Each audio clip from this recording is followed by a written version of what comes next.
Llamados para vivir, es como se llama el tema de hoy. La campaña pasada, estuvimos platicando mucho sobre el llamado de Dios, cómo Él nos ha llamado para algo especial. Hoy vamos a hablar un poquito más sobre eso también. Saben, hace mucho tiempo, ya varios años, el doctor R.C. Sproul, que era pastor en la capilla de San Andrew aquí en Sanford, un hombre de Dios, él participó en algunas organizaciones y en la década de los 80, o sea, hace ya bastantes años, se hizo una encuesta, pero yo he estado revisando un poquito y la verdad que no ha habido variación para bien, sino más bien para mal. En esos años, en los 80, se realizó una encuesta a nivel masivo en Estados Unidos, en toda la nación, sobre los indicadores y las tendencias de la religión y cómo la gente vivía la religión. Así es que los resultados fueron publicados, algunas cosas fueron publicadas, pero no todas las cosas se publicaron. Así es que la organización Gallup, creo que así se llama, las que hace estas encuestas, entregaron toda esa información a unos estudiosos, a unos teólogos, y les dijeron, a ver qué pueden hacer con esto. Eso no se publicó, pero aquí está la información. Y ellos empezaban a analizar la información. La organización que recibió esa información de Gallup fue una organización que se llamaba Christianity Today. Ellos recibieron esto, juntaron a varios teólogos y personas y dijeron, vamos a evaluar y vamos a darle un significado a todo esto. Te voy a decir algunos de los resultados que salieron de eso en la década de los 80. 60 millones de norteamericanos o de personas que vivían en Estados Unidos, no especialmente americanos, afirmaron haber tenido una experiencia personal con Jesús. 60 millones de personas decían, somos cristianos. Y un porcentaje extraordinariamente alto, arriba del 90%, dijo que creía que la Biblia era la palabra de Dios. Ellos decían, creemos en Dios y creemos que la Biblia es la palabra de Dios.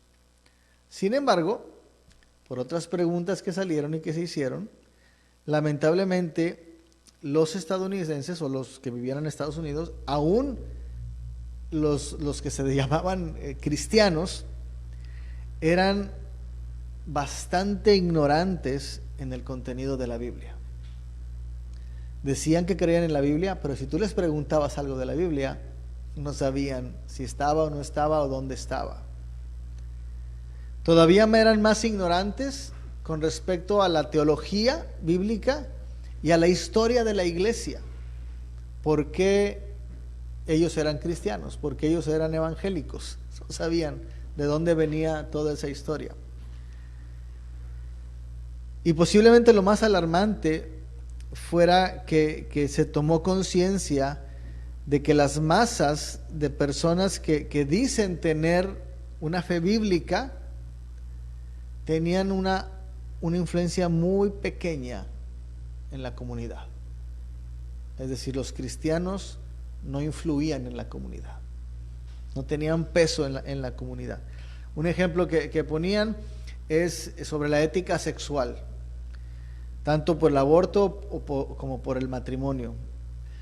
La misma cantidad de personas o de parejas no creyentes en porcentaje que se divorciaban era el mismo porcentaje de parejas creyentes que se divorciaban.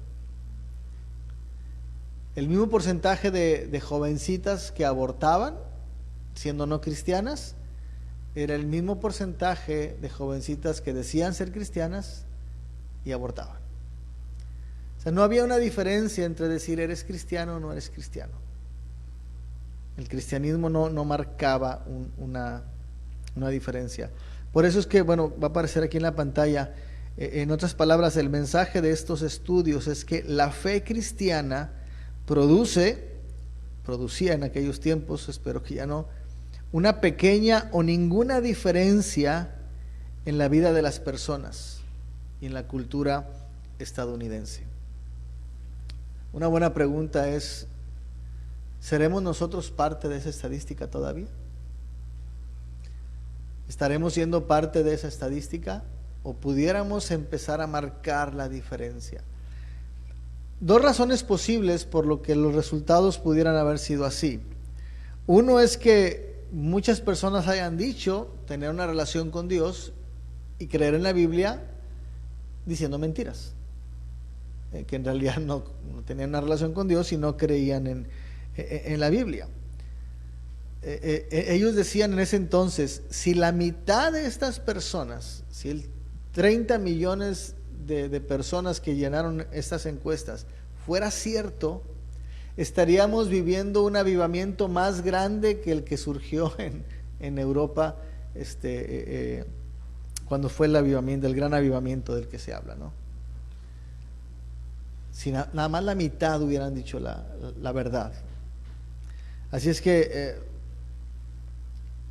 debemos preguntarnos por qué hay tan poca evidencia de este impacto cultural hoy en día para poder reflexionar en esto. Otra posible razón por la que salieron estos resultados, tratando de ser muy optimista, es que tal vez un gran porcentaje de esos 60 millones de personas eran recién convertidos y todavía no estaban madurando en su fe y todavía no llegaban a una madurez espiritual y por eso no han impactado en la sociedad. Entonces, si eso fuera cierto, después de 20, 40 años, hoy en el 2021, pudiéramos pensar que aquellas personas que se les encuestó a los 15, 18 años, hoy tendrían 60 años. Deberían entonces ahora estar generando un impacto en la sociedad. Y tal vez no lo estamos viendo todavía. Entonces, son dos razones posibles, pero tratando de justificarlos de alguna manera. Pensando en esto, escribí, cuando yo leí esto estaba estudiando también aquello que vimos de principios básicos para la vida, que se los he mencionado mucho, algún día lo vamos a ver. Y decía, ¿cuáles son las 3 razones por las que la gente entonces no estamos impactando a la comunidad, a la cultura? Una pudiera ser falta de conocimiento del llamado de Dios. La gente no conoce que Dios los está llamando o no sabe a qué los está llamando. Vamos a la iglesia, así me lo enseñaron, mis papás me lo dijeron, mis amigos lo hacen, pero no entiendo el por qué Dios me llama para que venga a su iglesia, para que lo siga a Él. Otra posible razón puede ser una falta de identidad con el llamado. Sí sé que Dios me está llamando, pero no me identifico con Él, con lo que Él quiere que yo haga. No sé, no conozco mis dones, no conozco la Biblia, no entiendo qué es lo que Él está queriendo hacer conmigo. O una tercera opción, y no que sean separadas, pueden estar juntas las 3, es una falta de compromiso con el llamado. Sí sé que Dios me está llamando, pero no quiero. Lo tengo que dejar todavía al lado, no es lo que me apetece, no es lo que me llama la atención. Yo quisiera preguntarte, creo que pueden aparecer ahí esas preguntas aquí, ¿cómo puedo transformar la colonia, el trabajo, la sociedad en la que me desenvuelvo? ¿Qué clase de impacto puedo generar? Si estamos cayendo en las faltas que mencioné ahorita, va a ser difícil que lo hagamos. Pero ¿cómo pudiéramos hacerlo? Bueno, tenemos que atacar 3 factores principales, o tenemos que enfocarnos en 3 factores principales: identidad, actitud y fe.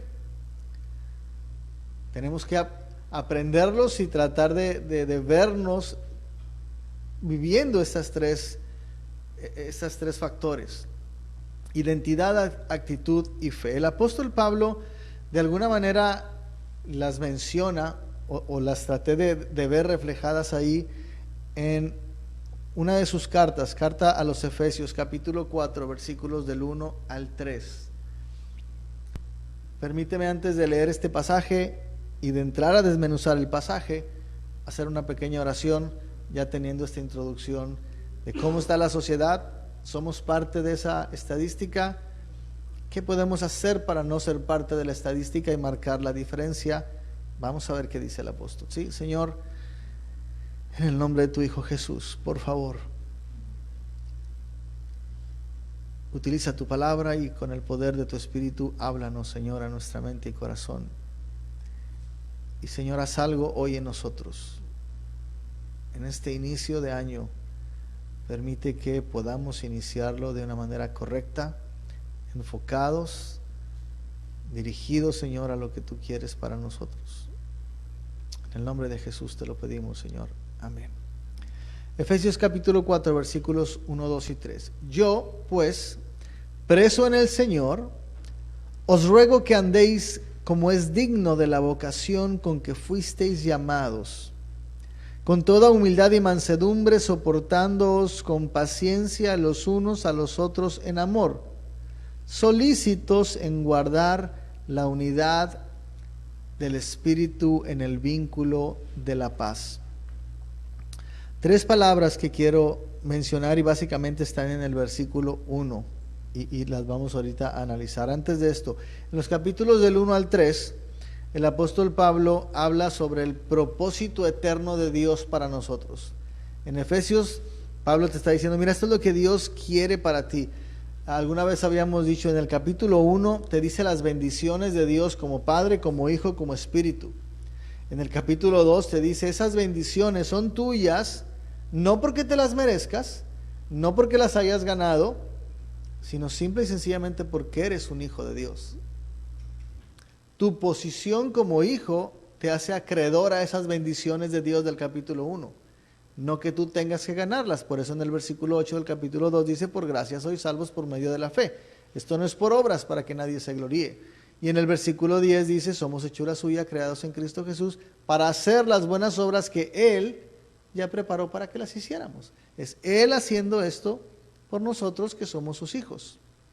No te ganas esa posición, Él te la ha dado. Así es que en los primeros 3 capítulos de Efesios, Pablo nos habla del propósito eterno de Dios para su pueblo, donde por medio de la muerte y resurrección de Jesús, Él está creando en ese tiempo un nuevo pueblo, una nueva iglesia, que no es diferente a la que, cuando digo nueva, no es que sea diferente al Antiguo Testamento, es el mismo pueblo de Dios, pero ahora con la promesa cumplida. El pueblo del Antiguo Testamento veía hacia el Mesías, el pueblo de Efesios ya veía para atrás al Mesías, ya pasó. ¿Sí? Los del Antiguo Testamento lo esperaban, los del Nuevo Testamento ya lo estaban experimentando. Entonces, en ese sentido es que la iglesia se estaba viviendo diferente, ya no con la esperanza, sino ahora con la vivencia. ¿Sí? Y Pablo está expresando, esto es lo que Cristo hizo por nosotros. En los capítulos del 4 al 6, Pablo pasa de la doctrina, del enseñar lo que Dios hizo, a la práctica. Y eso es como tú debes vivirlo. Es lo que Pablo está diciendo. Deja a un lado, por así decirlo, deja atrás lo que Dios ha hecho. Y ahora vienen esos 3 capítulos a decir lo que el hombre tiene que hacer o lo que el hombre tiene que ser. Los valores que Dios espera que nosotros estemos cumpliendo en esta sociedad en la que ahora vivimos. El versículo 1 de Efesios 4 es considerado por algunos teólogos como el verso central de este libro o de esta carta de Pablo a los Efesios. Te lo voy a leer otra vez. Yo pues, preso en el Señor, os ruego que andéis como es digno de la vocación con que fuisteis llamados.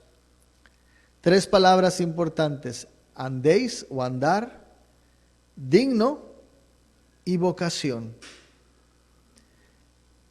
En las primeras 2, andar de una manera digna está encerrando la segunda parte del capítulo, cómo el hombre debe ser o hacer. En la parte de la vocación se está refiriendo a los primeros 3 capítulos en donde dice lo que Dios ya ha hecho por nosotros. Así lo voy a dividir. Y voy a tomar estas 3 palabras que te dije: identidad, actitud y fe. Voy a usar muchos versículos para poder que la Biblia nos hable de cómo podemos ver esto. Identidad, identidad, andar. Estoy relacionando la palabra identidad con la palabra que andéis, que tú vivas. Tú puedes vivir sabiendo quién eres. Lo hemos platicado bastante. ¿Por qué me he visto así como me he visto? Porque me identifico con el sexo masculino. Por eso me he visto así. Soy hombre y no es que me enseñé a ser hombre, sino que nací hombre. Y esa es mi identidad. Entonces mi vida, mi andar diario es como hombre. No como gato, no como perro, no como mujer, con todo lo que hay ahorita de la ideología de género. Yo me identifico con lo que yo soy. Y en eso ando, en eso me muevo. Esa palabra andar es tu identidad, quién eres. Vives de acuerdo a quién eres, actúas de acuerdo a quién eres, piensas, haces, deseas de acuerdo a quién eres. Lo mismo va con el cristianismo, ¿se acuerdan que lo hemos dicho? Tú no haces las cosas que haces para convertirte en cristiano. Tú haces las cosas que haces porque eres cristiano. Tú no puedes, dice 1 Corintios 12:3, si no me equivoco, nadie puede llamar a Jesús Señor si no es por el Espíritu. Nadie puede decir que Jesús es un maldito si tiene el Espíritu. La razón por la que podemos vivir de esa manera es por quien somos. ¿Me estoy explicando? ¿Quiénes somos? La Biblia te enseña desde el Génesis, eres una creación de Dios, hecho a su imagen y semejanza. Los animales son creación de Dios, los montes son creación de Dios, el cielo y las estrellas son creación de Dios, pero ellos no son hechos a imagen de Dios. Tú y yo como seres humanos somos hechos a imagen de Dios. Por eso en algunas partes de la Escritura dice, se les llama a los otros hombres dioses de repente, con D chica, claro, porque son un reflejo de Dios. Algunos teólogos dicen que cuando Dios puso al hombre en la tierra, Él estaba plasmando su imagen en la tierra. Y cuando le pide que se multiplique el hombre, está pidiendo que la imagen de Dios se multiplique en la tierra y llene la tierra que Él creó. Entonces nuestra identidad, por la cual andamos, por la cual nos movemos, tiene que estar primero grabada aquí. Somos creados por Dios, hechos a su imagen. Los problemas que hoy estamos viviendo de ideología de género y todo eso es porque se niega a Dios, se niega la creación de Dios, se niega la imagen de Dios. Cuando Jesús hablaba de que no le digas tonto a otro, no mates a otro, porque eso es pecado, porque estás atentando contra alguien que lleva la imagen de Dios. No es por el hecho solamente de quitarle la vida a la persona, o de lastimar a la persona, o de humillar a la persona si lo ves para abajo. Es porque estás quitándole la vida o estás humillando a la persona que ha sido hecha a imagen de Dios. Y eso es lo que es pecado. Eso es lo que Dios condena gravemente, porque está rechazando la imagen de Dios. Primera de Juan 1:12, aquí empieza mi identidad. A todos los que le recibieron, a los que crean en su nombre, les dio el derecho, en algunas versiones dice la potestad, el poder de ser llamados hijos de Dios. Lo he estado diciendo en los últimos mensajes. Tenemos el privilegio de llamarnos hijos de Dios. Allá afuera hay mucha gente que no tiene ese privilegio. Hay muchos que se quieren llamar sin conocerlo, por cultura, por costumbre, por conveniencia. Hoy nosotros que conocemos a Dios, que hemos estudiado su palabra, que lo hemos conocido a Él, tenemos el derecho de serlo y el poder de hacerlo, de llamarnos hijo de Dios. Con orgullo, sin menospreciar a otros, solamente sabiendo, mira quién soy, no porque me lo merezco, no porque lo gané, porque Dios me regaló esa oportunidad de ser hecho hijo de Dios. Eso eres tú. La idea de esto es que puedas empezar este año, si no lo tenías, que lo tengas en tu mente, mira quién eres, no eres cualquier persona. No estás aquí en Orlando, no estás en la colonia donde vives como un hijo de vecina, así decíamos en México, como cualquier persona. Eres un hijo de Dios, el cual Él creó en este espacio de tiempo para ti, especialmente para que vivas y reflejes la imagen de Dios. Algunos de ustedes supieron ayer a las 6 de la mañana en Monterrey falleció un amigo muy querido nuestro de COVID. Hablé con su esposa y están bien fortalecidos. Y están diciendo, ¿sabes qué? Dios lo puso a él en el momento preciso, en el tiempo preciso, para que fuera mi esposo, el padre de mis hijos, para que nos enseñara lo que nos tenía que enseñar. Y cuando Dios cumplió su propósito con él, dijo, ya no tienes por qué estar más allá. Ahora vas a estar conmigo. Acá tengo tu lugar especial. Y esa persona vivió sabiendo que era un hijo de Dios. Es lo que quisiera que nos lleváramos, parte de lo que nos llevemos hoy. Si vas a iniciar este año, inícialo con el pie derecho, sabiendo quién eres. Efesios 2:10, lo leí hace un ratito. Porque somos hechura suya, creados en Cristo Jesús para buenas obras, las cuales Dios preparó de antemano para que las hiciéramos. Tú eres una creación de Dios. Cuando habla hechura suya, está hablando de un poema.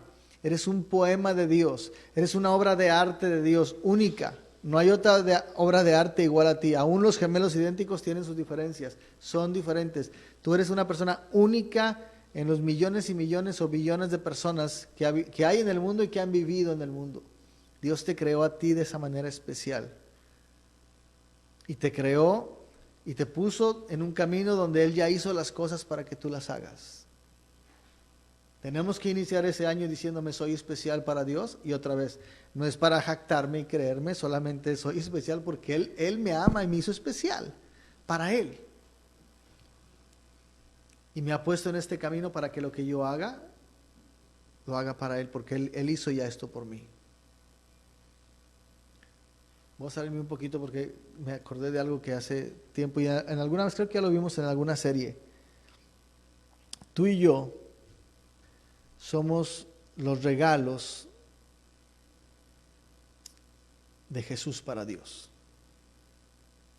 ¿Se acuerdan que les platiqué la historia del pastor Jerry Cross? Él hizo, cuando estaban sus papás misioneros, se cambiaron muchas veces de casa, le hizo un dibujo a su mamá en un 10 de mayo, ¿se acuerdan? ¿Sí? ¿Y por qué guardó la mamá? Después de 50 años vuelve a sacar el papelito a la mamá. Mamá, ¿cómo tienes este conejo que parece perro? ¿Por qué lo tienes aquí si está muy feo? Porque lo importante no es la pintura, sino es el artista. Y tú me lo regalaste. Jesús nos ama tanto, lo dije al revés ahorita, pero Jesús nos ama tanto y nos atesora tanto y estuvo dispuesto a morir en la cruz por nosotros, no porque somos muy valiosos, porque en realidad somos pecadores, sino porque Dios Padre nos regaló a Jesús. Dios Padre le dijo, aquí están para que tú los cuides.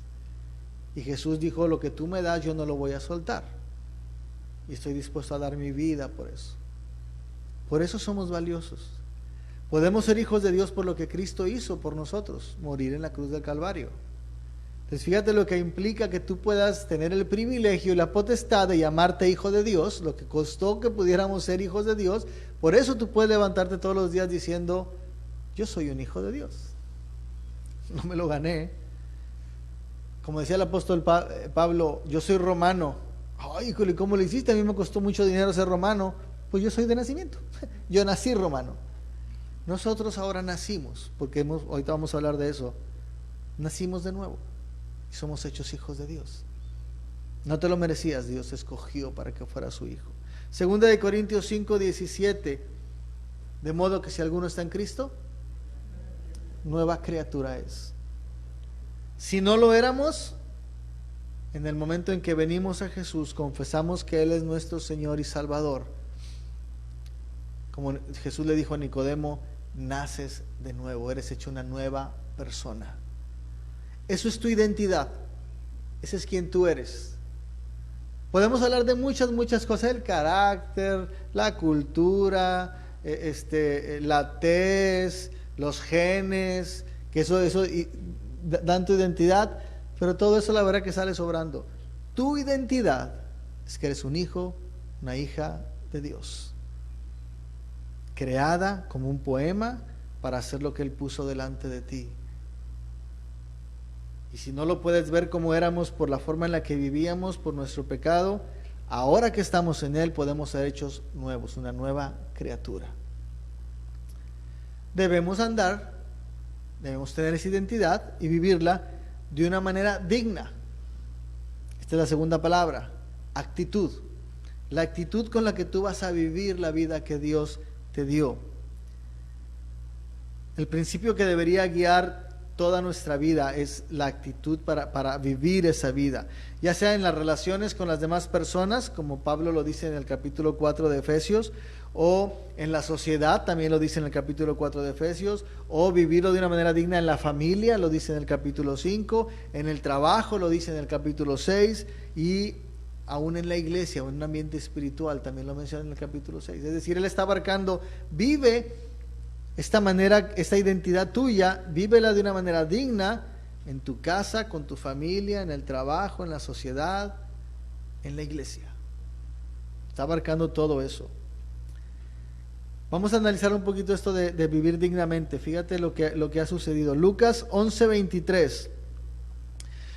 Perdón, cometí el error de no tenerlos aquí. ¿Me ayudan?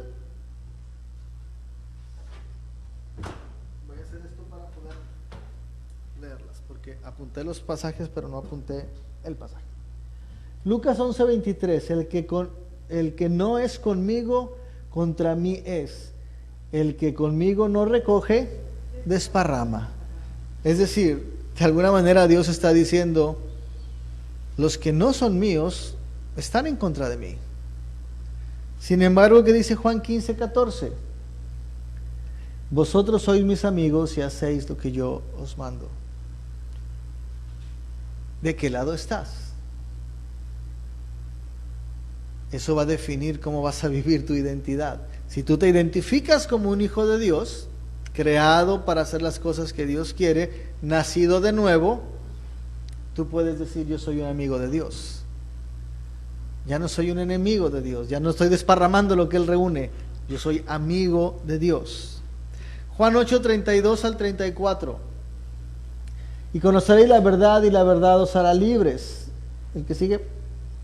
Le respondieron, linaje de Abraham somos, esos son los fariseos, y jamás hemos sido esclavos de nadie. ¿Cómo dices tú, seréis libres? Jesús le respondió, de cierto os digo que todo aquel que hace pecado, esclavo del pecado es. Él dice, el hombre es esclavo del pecado, pero el que me conoce a mí, el que conoce la verdad, es libre. Es decir, hemos sido de esclavos a hijos. Por eso decía, si tú te considerabas que antes eras algo, ahora eres hecho una nueva criatura. Ahora tienes la potestad de ser llamado hijo de Dios. ¿Me estoy explicando? ¿Quién eres? ¿Cómo puedes vivirlo? Primero, como amigo de Dios. Segundo, como alguien libre. No estás encadenado al pecado. Juan 8:44. Vosotros sois de vuestro padre el diablo, y los deseos de vuestro padre queréis hacer. Él ha sido homicida desde el principio y no ha permanecido en la verdad, porque no hay verdad en él. Cuando habla mentira, de suyo habla, porque es mentiroso y padre de mentira. La contraparte, Juan 1:12. A los que creen en su nombre les dio el derecho de ser llamados hijos de Dios. Si tú eres una nueva criatura, si tú tienes esta identidad, tú ya no eres más un hijo de Satanás, un esclavo de Satanás. Ahora eres un hijo de Dios y lo puedes vivir de esa manera. Romanos 3:24.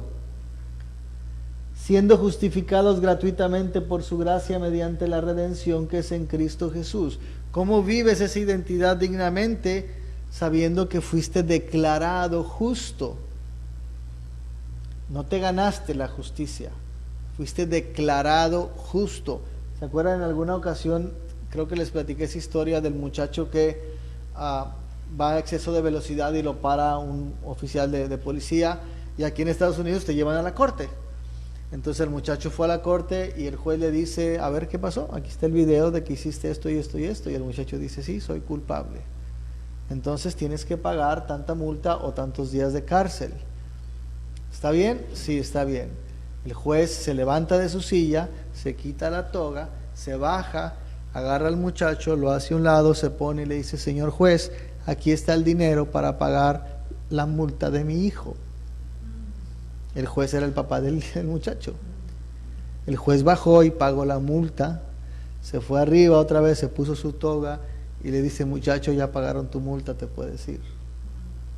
El muchacho no era inocente, pero fue declarado inocente porque el papá pagó por él. Nosotros hoy podemos vivir nuestra identidad de una manera digna porque hemos sido declarados justos. En realidad no lo somos. Seguimos siendo pecadores, pero ante los ojos de Dios, la muerte de Cristo ya pagó por mis pecados de ayer, de hoy y después. Eso no me da licencia para seguir pecando. Debería motivarme a vivir en agradecimiento para Él. Porque si yo sigo pecando, voy a mostrar que no soy agradecido con Él. Soy un mal agradecido. Pero si entendemos eso, podemos vivir de esta manera digna. Decir, sabes que yo fui declarado justo por la obra de Jesús. Romanos 8:1. Ninguna condenación hay para los que están en Cristo Jesús. Los que no andan conforme a la carne, sino conforme al Espíritu. Ninguna. No hay. No existe nada que Satanás o alguien pueda ir a decirte, míralo, míralo para que lo condenes. No hay. ¿Por qué? Porque Cristo la pagó en la cruz del Calvario. ¿Cómo lo vives? Perdón, ¿lo vives tú viviendo? Dice, ¿puedes regresar el otro? Los que no andan conforme a la carne, sino conforme al Espíritu. Los que no dejan de darle vuelo a la hilacha, sino viven agarrados a Dios. No hay ninguna condenación. Tú puedes vivir esa identidad que tienes sabiendo que no vas a perder. Tú puedes ir a pelear la pelea sabiendo que no vas a perder. Puedes ir a jugar ese juego sabiendo que no vas a perder. ¿Me estoy explicando? Y aunque pareciera que, oye, perdió la pelea contra el cáncer, pero se ganó el cielo porque había creído en él. Dije mal, no se lo ganó, recibió el cielo. Porque Jesús se lo dio, porque Jesús sí se lo ganó. Entonces puedes vivir esta vida y lo que parecería que por eso cuando están a veces martirizando a unos y se están burlando de otros, ¿se acuerdan? Lo dijimos hace poquito en uno de los estudios. Qué impresionante es como dice Pablo, ¿sabes qué? Cuando se estén burlando de ti, di, wow, qué padre, regocíjate cuando se están burlando de ti por causa de Cristo. Porque ese resultado no termina ahí. Tú estás recibiendo bendición allá. Efesios 1 del 3 al 7. Lo que les decía ahorita, las bendiciones que tenemos, por ejemplo, en el Padre. Bendito sea el Dios y Padre de nuestro Señor Jesucristo, que nos bendijo con toda bendición espiritual en los lugares celestiales en Cristo. La bendición es en Cristo. Siguiente. Según nos escogió, Dios como Padre nos escogió en Él antes de la fundación del mundo, para que fuésemos santos y sin mancha delante de Él. Así nos ve Dios. En amor, habiéndonos predestinado para ser adoptados hijos suyos por medio de Jesucristo, según el puro afecto de su voluntad, para alabanza de la gloria de su gracia, con la cual nos hizo aceptos en el amado. Eso lo hace Dios como Padre. En Cristo tenemos redención por su sangre, el perdón de pecados, según las riquezas de su gracia. Somos bendecidos, somos santos, somos adoptados, somos sin pecado, somos redimidos. Eso es lo que Dios ha hecho. Tú puedes vivir tu identidad de una manera digna por todo lo que Dios ha hecho por ti. Que tú no puedes alcanzar, que tú no puedes lograr, que Él te lo está dando.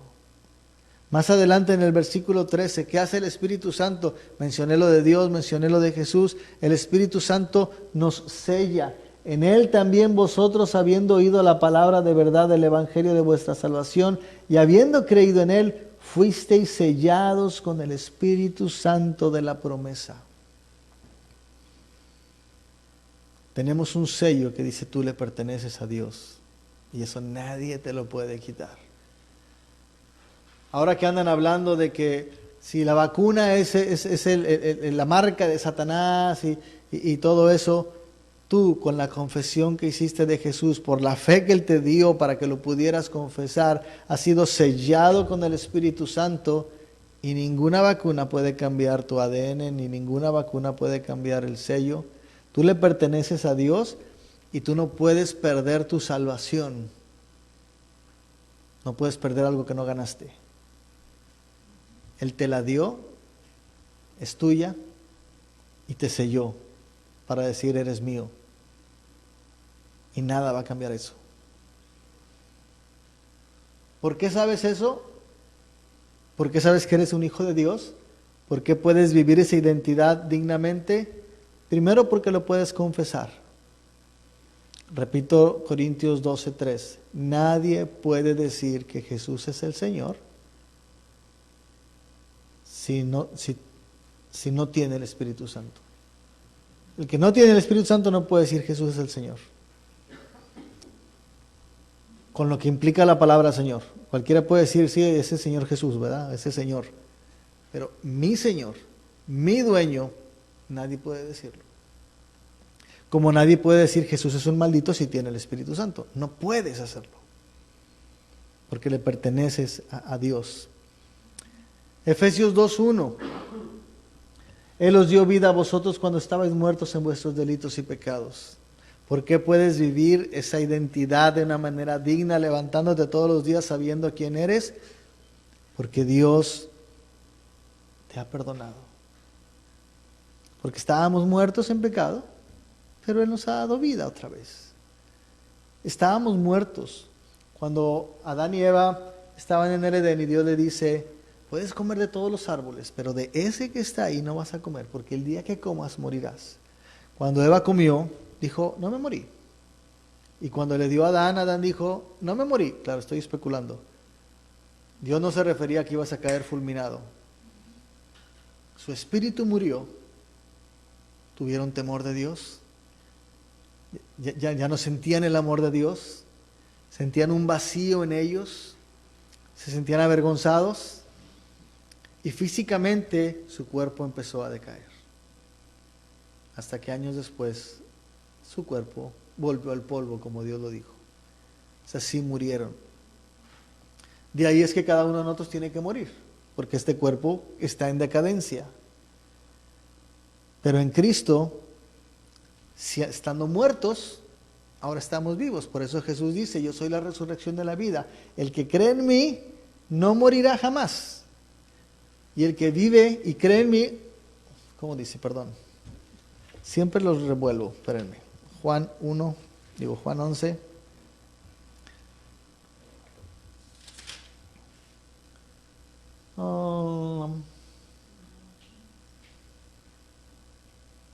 ¿Dónde está? Juan 11. Oye.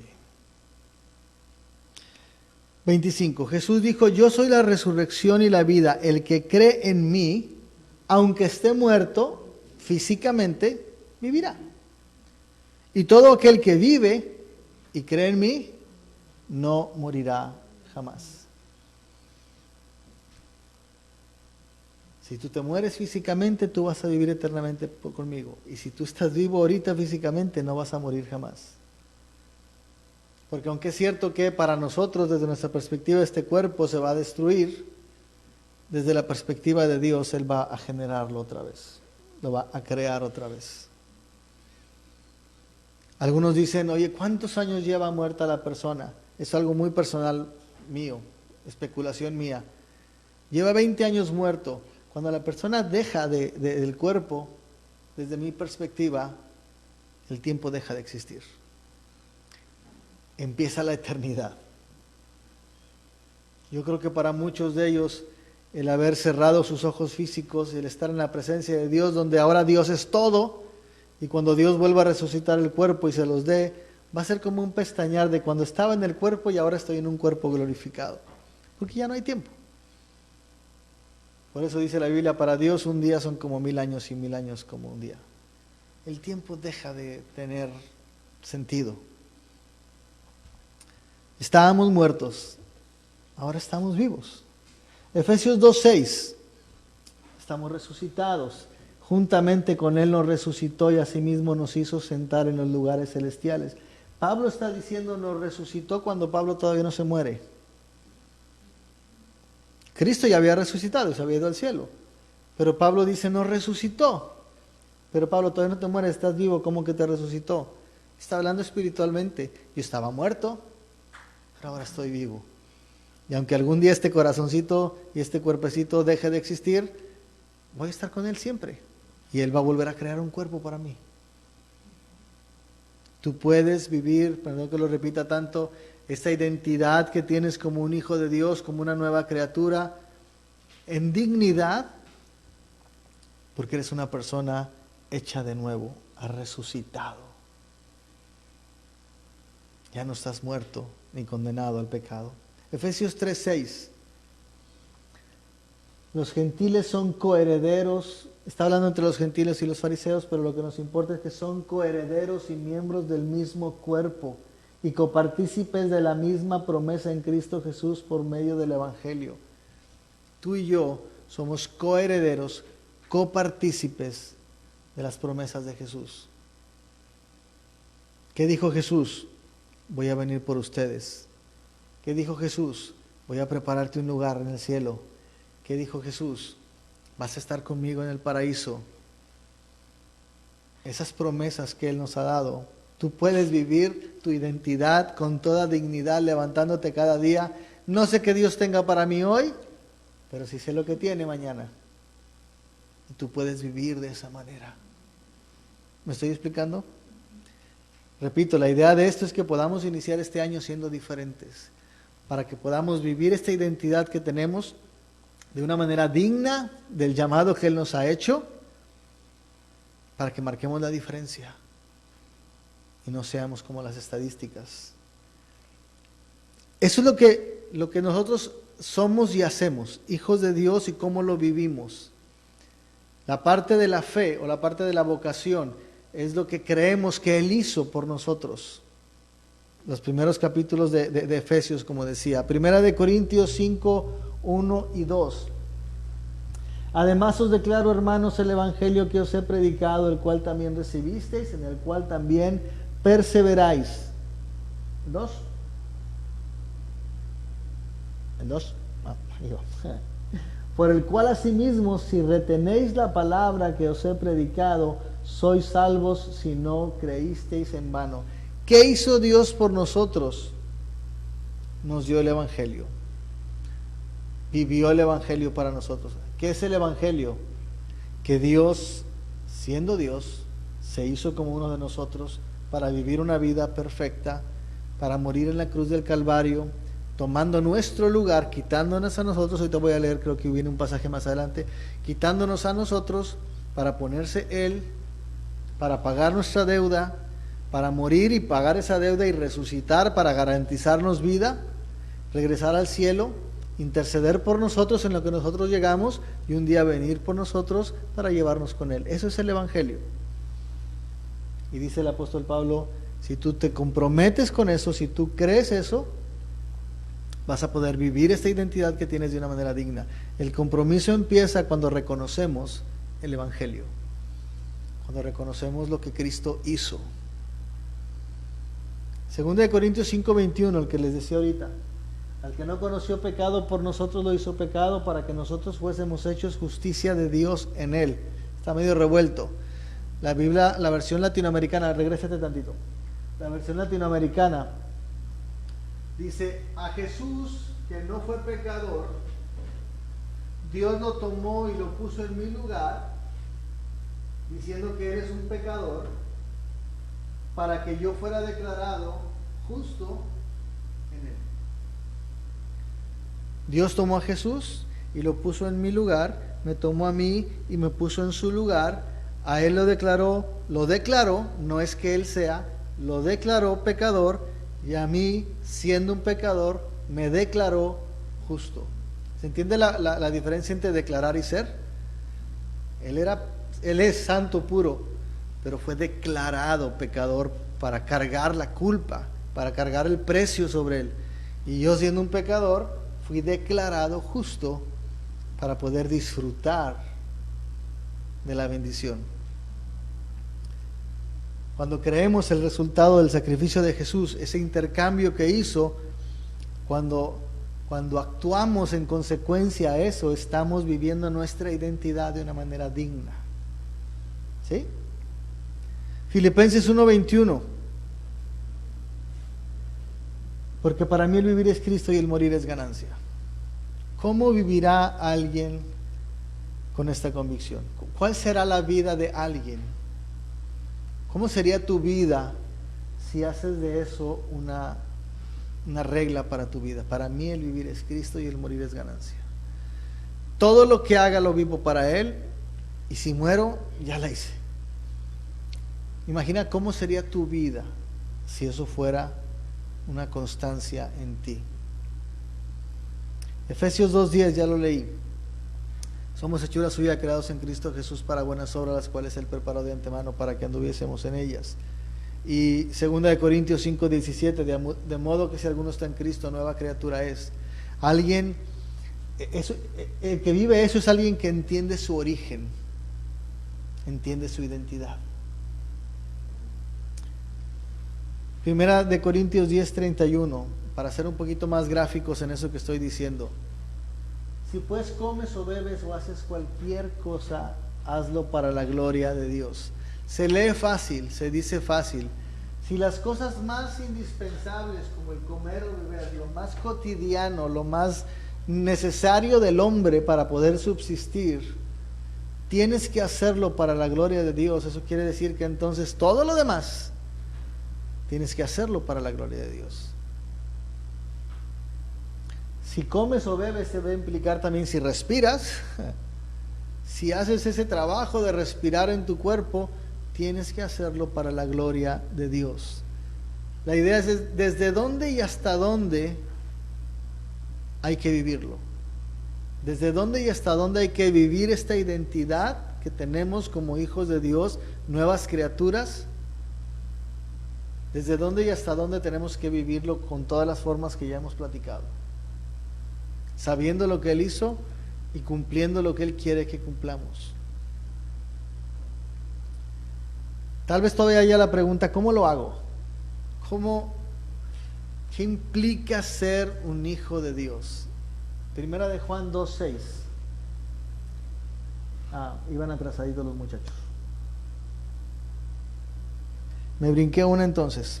Bueno, no la tenemos. Primera de Juan 2:6. Déjame buscar aquí Primera de Juan 2:6 porque no la puse en la presentación.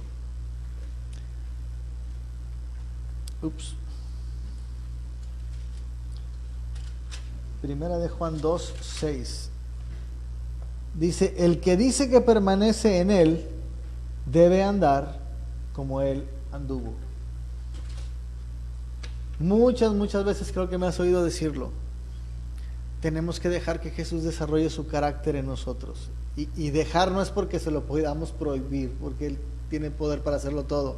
Pero Él de alguna manera nos está diciendo, cree en mí. Si no quieres creer en mí, yo no voy a obrar en ti.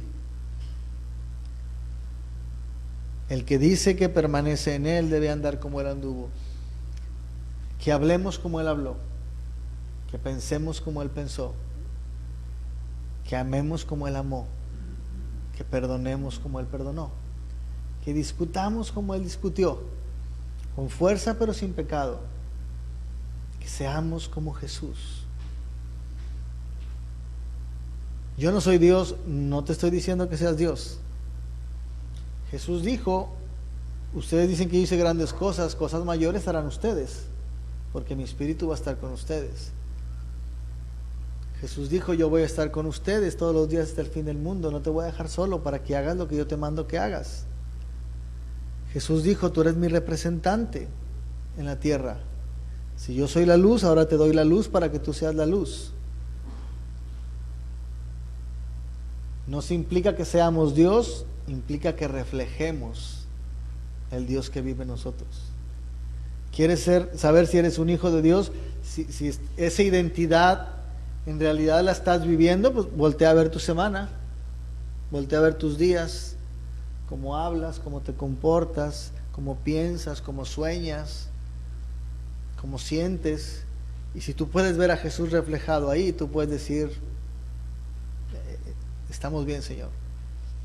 Pero si tú no puedes ver reflejado a Jesús en tus palabras, en tus pensamientos, en tus acciones, en tus reacciones, entonces tal vez es tiempo de que pienses, Señor, creo que no he entendido exactamente lo que es ser como tú. Primera Tesalonicenses 5, 23 o 24. Los primeros versículos, desde el 12 hasta el 22, te está dando una radiografía de lo que debe ser un cristiano, de lo que debe ser un hijo de Dios. Déjame te lo leo bien rápido. Alguna vez ya lo habíamos estudiado. Pablo exhorta a los hermanos: hermanos, les ruego que reconozcan a los que trabajan entre vosotros y a los que los presiden, a los que tienen una autoridad sobre ustedes. Alguien diría, pues si son unos delincuentes, o sea, ¿por qué los tengo que honrar? ¿Por qué los tengo que respetar? Que los tengas en mucha estima y amor por causa de su obra. Yo no puedo amar a esos que están haciendo esas cosas, pero el Señor me lo demanda. Ten paz entre vosotros. ¿Cómo puedo tener paz con aquellos que me quieren lastimar? Vives en guerra con otros. Aún lo hacemos viviendo en nuestra propia casa. Vivimos en guerra con nuestros hermanos, con nuestros padres, con nuestros hijos. Si eso está sucediendo, no estamos cumpliendo la radiografía del cristiano. Os rogamos, hermanos, que amonestéis a los ociosos, que alentéis a los de poco ánimo, que sostengáis a los débiles, que seáis pacientes con todos ellos. Si apenas puedo conmigo, ¿quieres que todavía les ayude a los demás? Pues está medio difícil. Pero el cristiano ve por otros antes que ver por sí mismo. Mire que ninguno pague a otro mal por mal, antes seguid siempre lo bueno, unos para con otros. El que siembra, lo que siembras cosechas. Pero Dios no nos está diciendo eso. No le des a otros mal. Si te hacen mal, tú dales bien. Estén siempre gozosos. Un poco difícil. Un poco difícil cuando no tienes el Espíritu Santo, porque Gálatas dice que el fruto del Espíritu es gozo. El gozo no lo producimos, el gozo no lo genera lo que nos rodea, el gozo lo produce y lo genera el Espíritu Santo que vive en nosotros. Así que tú puedes recibir cualquier mala noticia y cualquier mala situación, aunque duela, con gozo, sabiendo que no es el final, sabiendo que hay algo que nos espera. Orad sin cesar, no dejes de orar. Dad gracias a Dios en todo, porque esta es la voluntad de Dios. Me robaron el carro, gracias Señor. ¿Por qué? No sé por qué, pero gracias. Tenía más necesidad la persona, yo no lo necesito, necesito aprender que dependo de ti. Algo me estás enseñando, si no lo he entendido, gracias. Si ya lo entendí, ¿por qué Dios hizo eso? Porque a veces entendemos, ya sé por qué Dios me quitó eso. Ya sé por qué Dios no quiere que yo participe en eso. Tanto que quería, pero no quiere. Gracias. No apagues al espíritu, no menosprecies las profecías, examínalo todo, retén lo bueno, abstente de toda especie de mal. Y es cuando llegamos al versículo 23. ¿Cómo voy a hacer todo eso yo si en realidad no puedo hacer todo eso? Digo, si lo estuviste analizando y no solamente escuchando, y te estuviste tratando de proyectar en esta radiografía, si no en todas, en bastantes cosas creo que vas a poder decir, no, ¿cómo se dice? No hago match, no quepo ahí. El mismo Dios de paz os santifique por completo. ¿Quién es el que santifica? Dios. Yo no me santifico a mí mismo por lo que hago. No porque haga todo esto voy a ser más santo. Voy a poder hacer todo esto cuando entienda que Él es el que me santifica. Y porque soy santo por la obra de Él, va a ser más fácil hacer todo esto. Si yo trato de hacer esto para lograr algo, nunca voy a poder. Pero cuando yo hago todo esto en respuesta a lo que ya soy, es más fácil hacerlo. El mismo Dios os santifique por completo y todo vuestro ser espiritual, mi cuerpo, sea guardado irreprensible para la venida del Señor. Fiel es el que os llama, el cual también lo hará. ¿Cómo te llamó Dios? De una manera gratis, por gracia. Ven porque eres mi hijo. Y así como te llamé para hacerte mi hijo, así te voy a santificar, gratis. Yo siempre decía, cuando el evangelio que yo aprendí de chiquito, en la iglesia fue: Jesús te salvó por su obra gratis, ahora esfuérzate para ser más santo. Pero el Evangelio no dice eso. El Evangelio dice: Jesús te salvó gratis y te santificó gratis. Vívelo, disfrútalo, demuéstralo. Romanos 8, 28 y 29. Ya vamos a acabar. Ahora sí me alargué más, ¿verdad? Chicos, Romanos 8, 28 y 29. Allá los de Gallola. Sabemos que a los que aman a Dios todas las cosas les ayudan a bien. Esto es, a los que conforme a su propósito son llamados. Todas las cosas, incluye todo, aún la muerte. Porque a los que antes conoció, también los predestinó para que fuesen hechos conformes a la imagen de su Hijo, para que Él sea el primogénito de entre muchos hermanos. Todas las cosas que tú vives son para un beneficio tuyo, aunque no lo puedas ver a primera instancia. Tienen un fin bueno para ti. ¿Por qué? Porque fuiste hecho conforme a la imagen de su Hijo. Fuimos hechos a imagen de Dios. Y aun cuando estábamos muertos, Él nos resucitó. Y cuando estábamos alejados, Él nos trajo y nos quitó la condenación del pecado. Voy a tratar de darte un ejemplo bien práctico de algo secular, pero que lo podemos llevar a lo espiritual. Hace muchos años también, el contador público Carlos Kasuga, que es japonés, que era director general de una empresa que generaba, se llamaba la empresa Yakult. No sé si conocen esos, son unos vasitos chiquitos de leche que se lo daban a los niños con probióticos y con leche para niños, pero chiquita, que era supuestamente nutricional. Era una empresa japonesa que vino y se estableció en México para hacer eso. Y lo entrevistaron y él dio una conferencia para explicar por qué eran tan exitosos ellos. Japón es un país que tal vez sea Florida y Georgia juntos. ¿Sí? Estos dos estados de Estados Unidos, Japón es todo el país. Tiene el índice educativo, o tenía por lo menos en aquel tiempo, el índice educativo más alto. Tenía los 10 bancos más grandes del mundo. Tenía el índice de longevidad, de vida más largo. El índice de criminalidad más bajo. Su Producto Interno Bruto, lo que producían como país, ese pequeño país, era igual a lo que producían Francia, Inglaterra y Alemania juntos. O sea, era una potencia, por así decirlo. ¿A qué se debía esa productividad? ¿A qué se debía que fueran tan productivos, tan longevos, de tener una vida tan buena? Y él decía, es una gran historia y una gran tradición. Y él daba 4 tips. La educación, la actitud ante la naturaleza. Ahorita vamos a regresar a eso. La religión y la actitud ante la misma vida. Vamos a la educación. Él decía, por ejemplo, aquí en México la educación es muy instructiva. 1 y 1 son 2, 2 y 2 son 4. Y es instrucción. Pero ¿dónde están los valores? ¿Dónde están los valores? Si tú llegas a cruzarte una calle y no viene carro, aunque esté en rojo, tú te cruzas porque tienes que llegar rápido. Un japonés llega y se para hasta que se ponga la luz que tiene que cruzar. ¿Por qué? Porque es lo que se marcó para que se hiciera. Y alguien le decía, pero pues, a nadie le importa, no vienen carros. A mí me importa. Porque si no, no estoy cumpliendo con los valores de mi sociedad. ¿Me explico? Para ellos la educación era muy importante.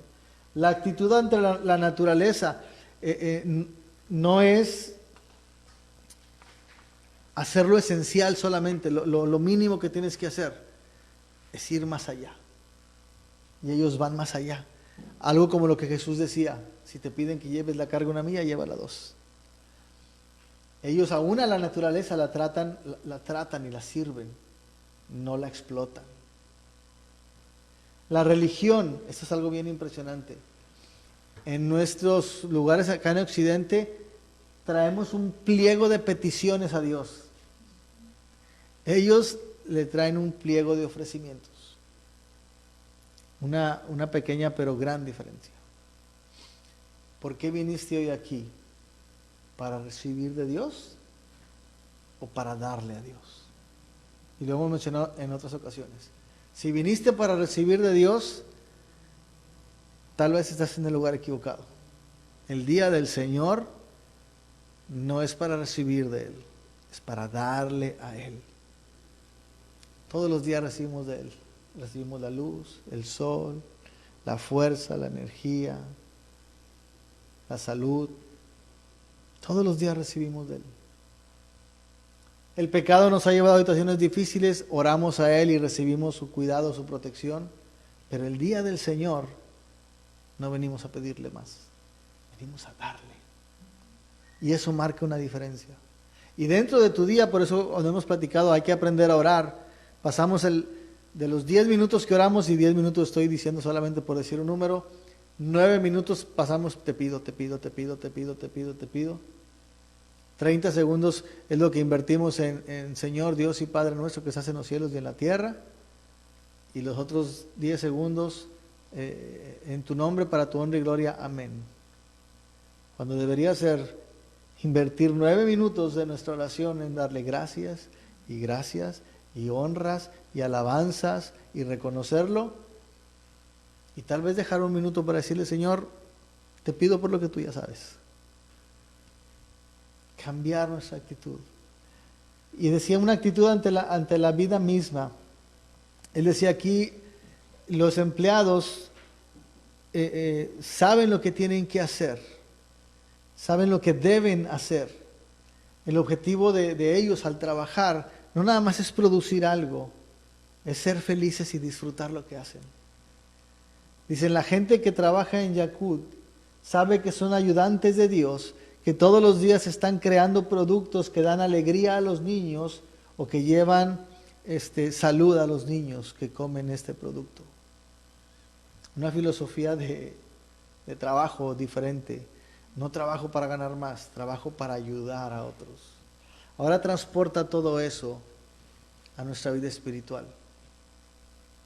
Nuestra educación no solamente es, la Biblia dice que Dios existe. Nuestra educación es, tengo que honrar a ese Dios que existe.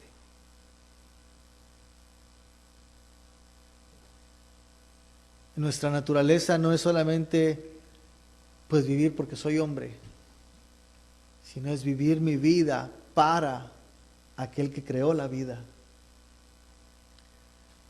Nuestra actitud hacia la religión no es solamente venir a decir Dios existe un Dios grande que me va a dar lo que le pido. Es decir, existe un Dios grande al cual merezco honrar y adorar. Y todo eso va a cambiar la actitud hacia la vida.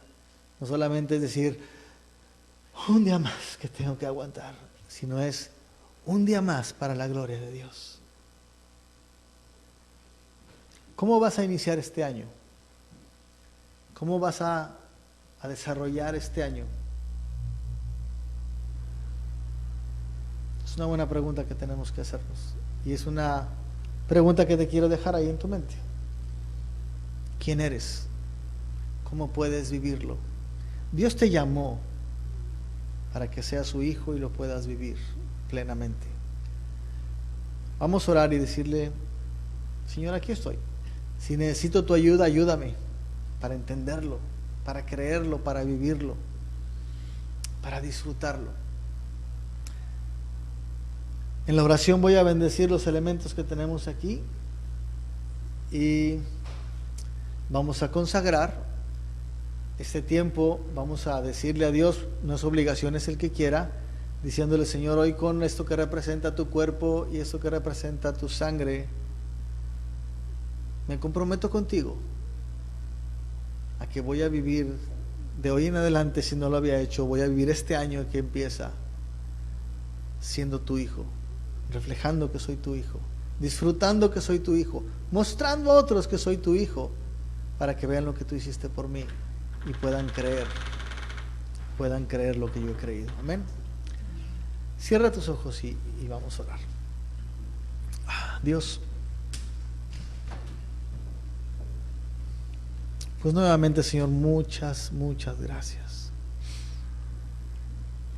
por la oportunidad de recordar y ver y releer en tu palabra quiénes somos para ti. No somos una casualidad, no somos una explosión en el universo, no somos una mutación, Señor, en la evolución. Somos hijos tuyos, creados a tu imagen, rescatados nuevamente de la condenación del pecado, redimidos, redargüidos, sellados, garantizados para estar en tu presencia por la obra de Jesús, por la obra de tu Espíritu. Así es que, Señor, gracias, muchas gracias, porque en este mundo en el que hoy vivimos, lleno de inseguridad, de problemas, y como dijo tu palabra, Señor, cada vez más calamidades, en este mundo lleno de tantas situaciones imposibles para nosotros, podemos decir que tú estás ahí guardándonos y cuidándonos, rescatándonos, ayudándonos. Gracias, Señor. Gracias por la oportunidad de ser llamados tus hijos. Gracias por el propósito que has puesto en nuestras vidas. Muchas gracias. Ayúdanos, Señor, a vivirlo. Si no lo hemos entendido, si no lo hemos vivido, si no lo hemos experimentado, ayúdanos, por favor. Una vez estabas hablando, Señor Jesús, con un hombre y tú le preguntaste si él creía en ti y él te dijo: ayuda a mi incredulidad. Señor, si hay duda, si todavía hay temor, si no sabemos exactamente, Señor, qué es lo que está pasando en nosotros, como aquel hombre te pedimos, ayuda a nuestra incredulidad. Danos fe y permítenos vivir, Señor, como tus hijos.